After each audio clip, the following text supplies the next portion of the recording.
PPK Angkatan 1, Angkatan 2. Siap menerima materi. Lanjutkan.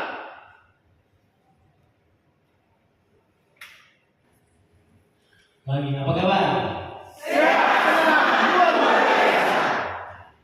Puji Tuhan, saudara-saudara dalam keadaan yang sehat, tetap semangat, dan ini merupakan anugerah yang luar biasa bagi saudara-saudara. Sehingga ini akan mulai dengan proses pembelajaran yang dimulai dengan ceramah yang akan diberikan terkait dengan kebijakan, ada kebijakan tentang ada kebijakan baru nanti ada masuk. Untuk hari ini tadi kami sudah sebenarnya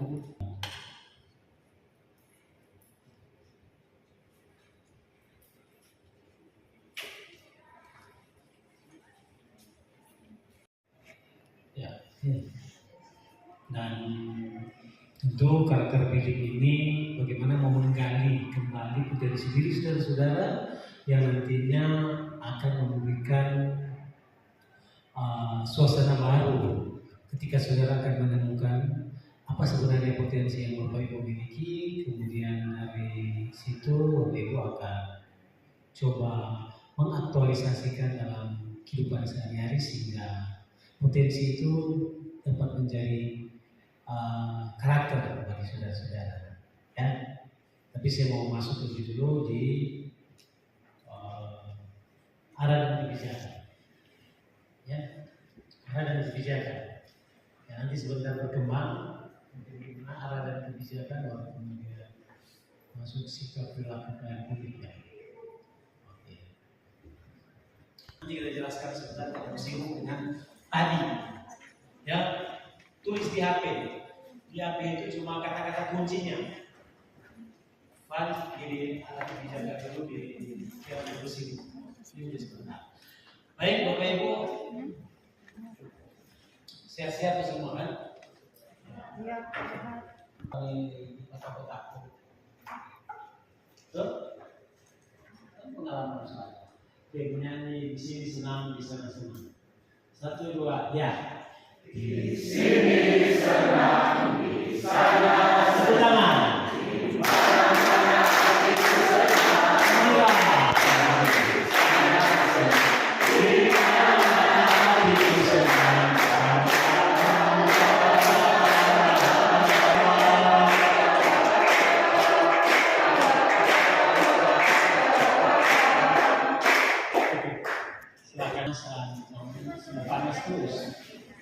Senang-senang ini kita belajar. Jadi Bapak Ibu, proses belajar ini orientasi tetap kita menggunakan metode andragogi.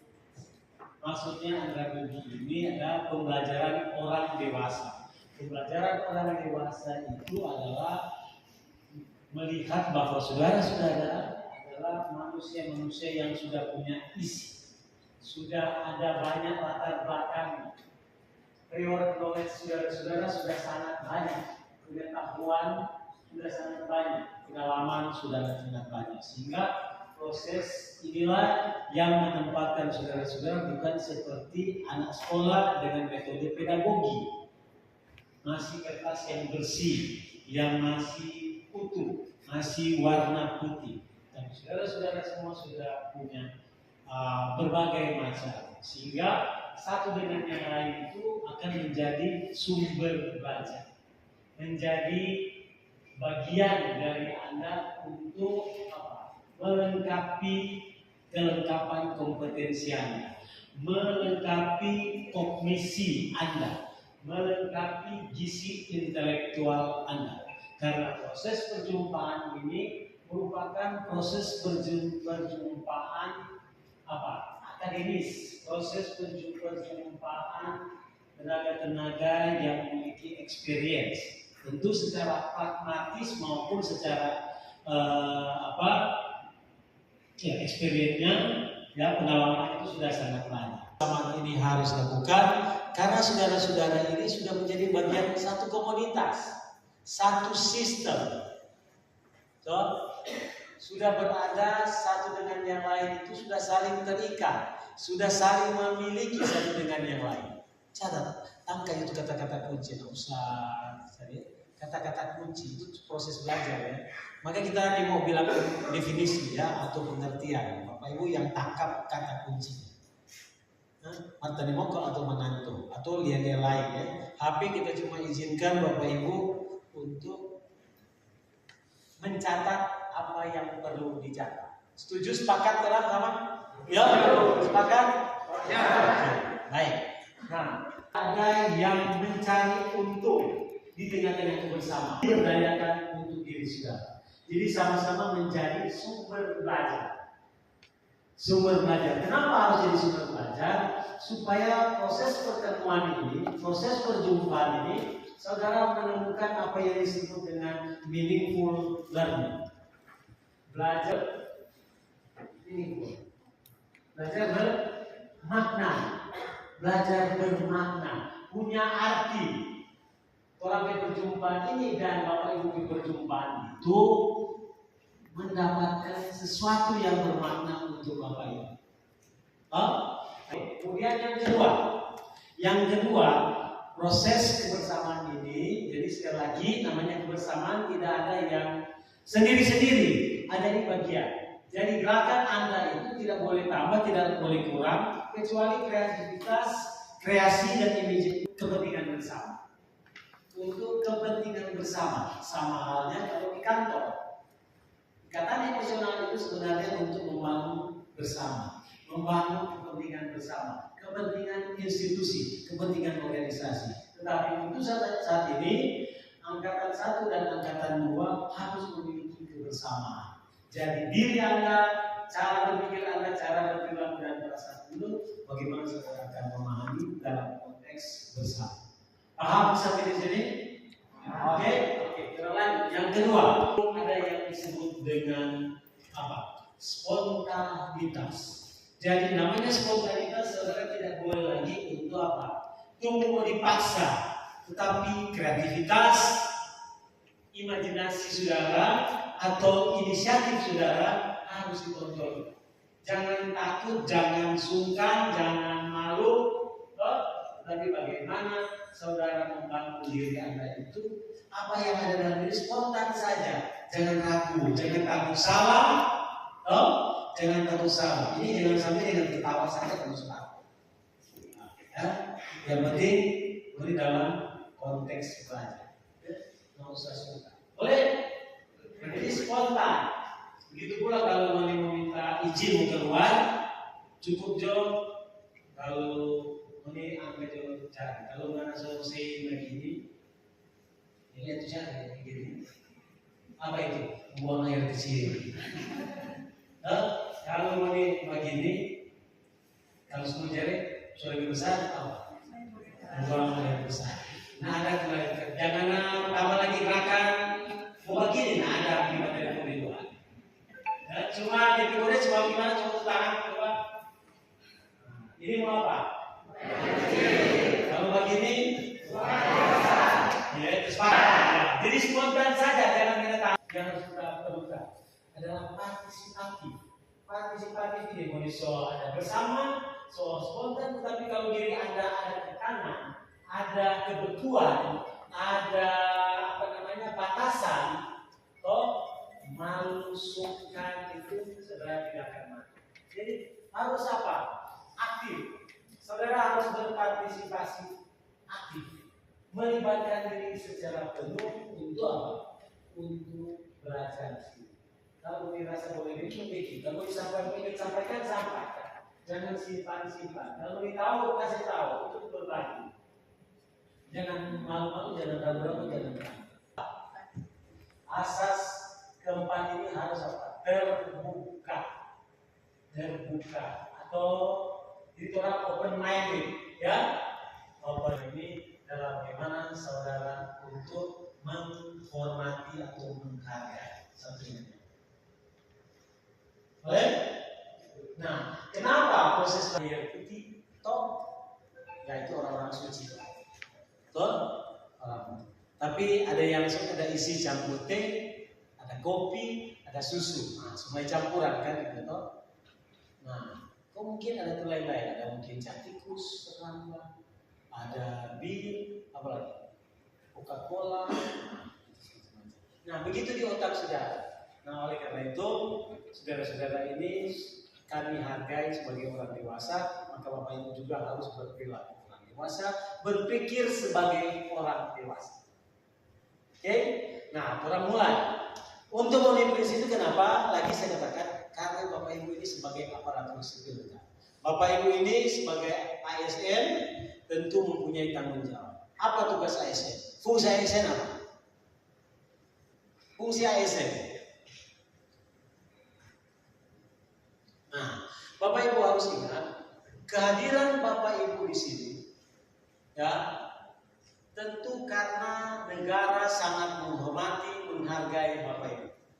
Dengan status yang melekat kepada Bapak Ibu sebagai aparatur sipil negara, berarti negara menghormati saudara. Klasifikasi, ya, kualifikasi dan klasifikasi akan persyaratan standar kelulusan saudara telah diatur. Kalau tadinya kan ini cuma masuk. Ini dah suruh, ini dah titip, begitu toh? Betul kan? Betul toh? Sekarang Bapak Ibu sudah terlepas dari beban itu. Ingat, Bapak Ibu sudah terlepas dengan beban itu karena Bapak Ibu telah memenuhi kriteria. Bapak Ibu telah memenuhi standar yang diciptakan oleh negara untuk mengukur kelayakan saudara, untuk mengukur apakah saudara-saudara memenuhi syarat atau tidak. Itu. Dan ternyata dari sekian banyak saudara atau dari kriteria yang disebut, saudara telah memenuhi kriteria, maka saudara mempunyai diangkat dengan dibuktikan dengan dikeluarkannya apa? Surat keputusan dan adanya apa? NIP, nomor induk pegawai. So hafal nomor ini. Sudah. Nah, tugas ASN atau dengan adanya rekrutmen pada saudara-saudara, dengan adanya formasi tugas sebagai representasi di tengah-tengah masyarakat adalah saudara-saudara. Negara hadir lewat saudara-saudara. Toh, negara masyarakat. Berdasarkan Undang-Undang Dasar 1945 dalam preambelnya disebutkan apa? Tujuan negara apa? Mencerdaskan kehidupan bangsa. Apa lagi? Ikut apa?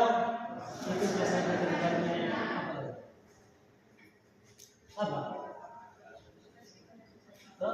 Kan ada berapa? Ada 4. Kan tujuan memajukan kesejahteraan umum, itulah tugas negara. Tetapi pertanyaan, siapa yang mencapai melaksanakan? Adalah pemerintah. Siapa itu pemerintah? Pemerintah itu adalah baik lembaganya dalam arti luas dan arti sempit. Arti sempitnya, pemerintah itu adalah alat negara, ya, yang ditetapkan dengan surat keputusan untuk melakukan, yaitu ini aparatur sipil. Moni Samuel ini merupakan alat negara. Moni adalah aparatur. Apa itu aparatur? Pemerintah. Apa sih itu aparatur? Iya apa? Aparatur itu adalah apa? Bingkai.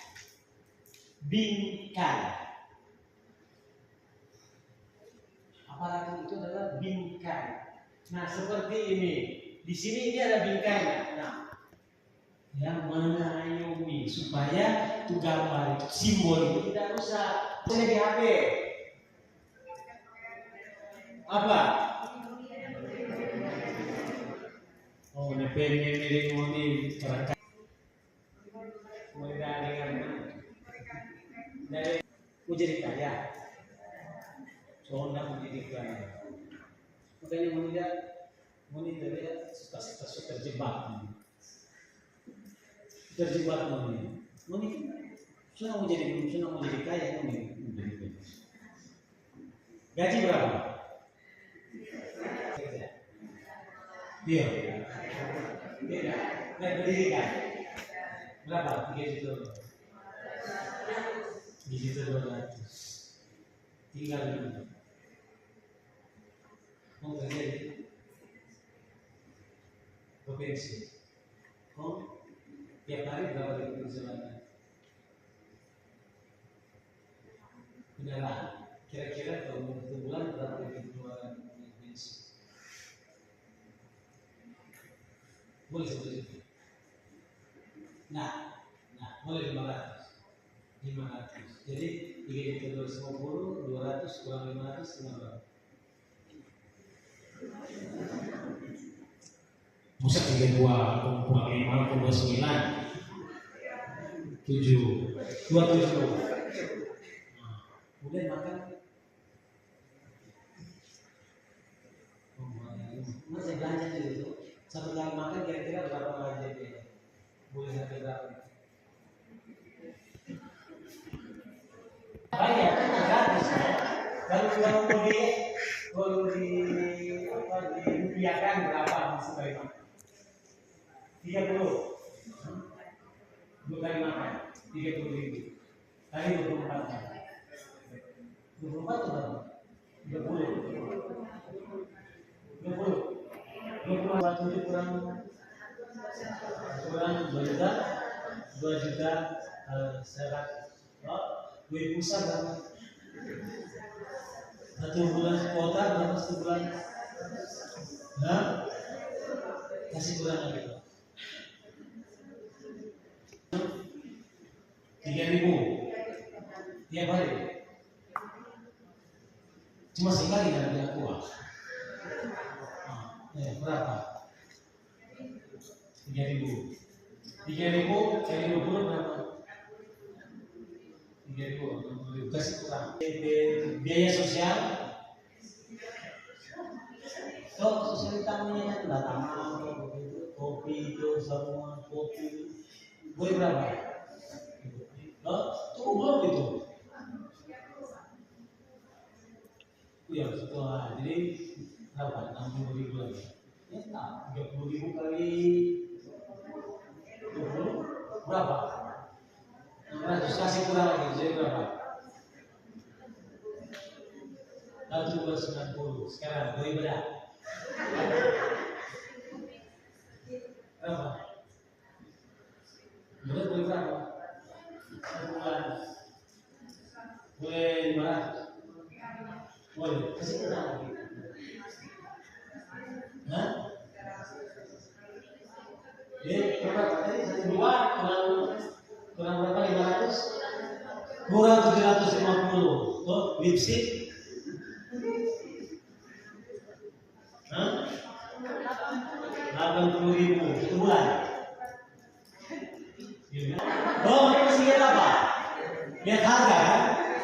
Oh, ini tetap masih lihat harga belum dari berapa?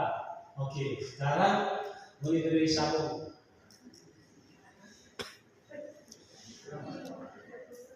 Sabun mandi dulu. Sampo. Odol. Berapa itu semua? Boleh 500. Nah, yang sebelumnya keluarga sekarang lihatnya. Persembahan. Kau jangan masuk gereja atau kumpul puluhan. Dikalikan ini sebenarnya satu. Tuh, makanya ini soal salah besar yang masuk Islam. Salah besar yang masuk Islam. Mau dia sudah terjebak. Mau senang menjadi kaya. Mau ikut dari dia tuh orang karena lihat siapa dia suka ya. Tuh, misalnya dia sama kita PKR sejak 9 tahun dari AS. Kita jadi pejabat dari tahun 2006 kita sesuai 2. Mungkin belum tahu dari mana memiliki posisi itu kan? Mungkin setiap dari 2006. Itu setiap. Jadi usah berdosa. Kalau 20 tahun nggak usah batuan. Kalau apa ini. Nah, dia sama-sama dengan kita waktu kita tamat UP. Sudah tahu beda dari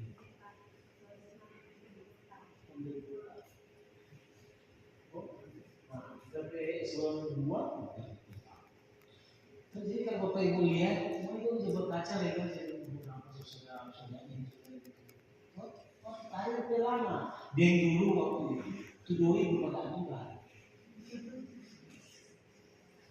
Boleh ini boleh itu. Mas sekarang kamu boleh toh. Jadi intinya kamu lihat, kalau mau suara pasti sebentar ambil di mana kau pulang.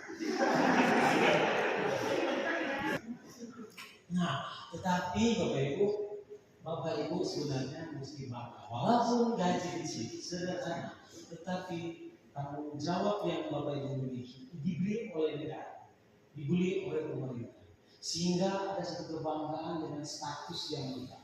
Status ASN itu masih menjadi status yang menjadi jadi rebutan. Jadi rebutan. Jadi Bapak Ibu mesti bangga.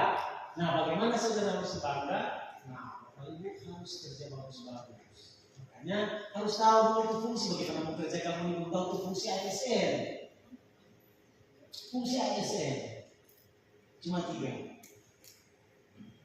Yang pertama apa? Sebagai perekat NKRI. Karena Moni ini semua public figure. Ya betul Moni. Ini masa nggak public figure kok gaji cuma 3 juta?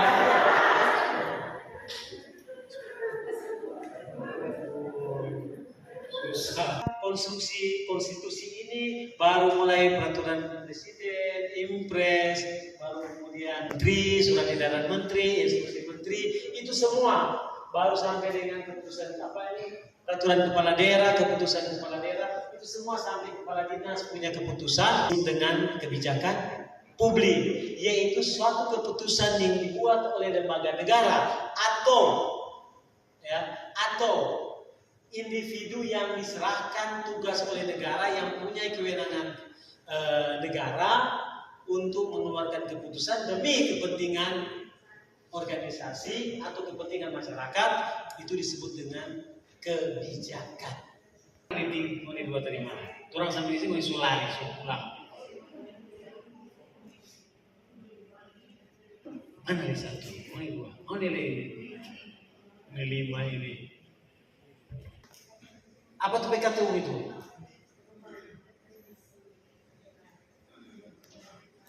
Apa? Umum. Apa? Hah? Oh.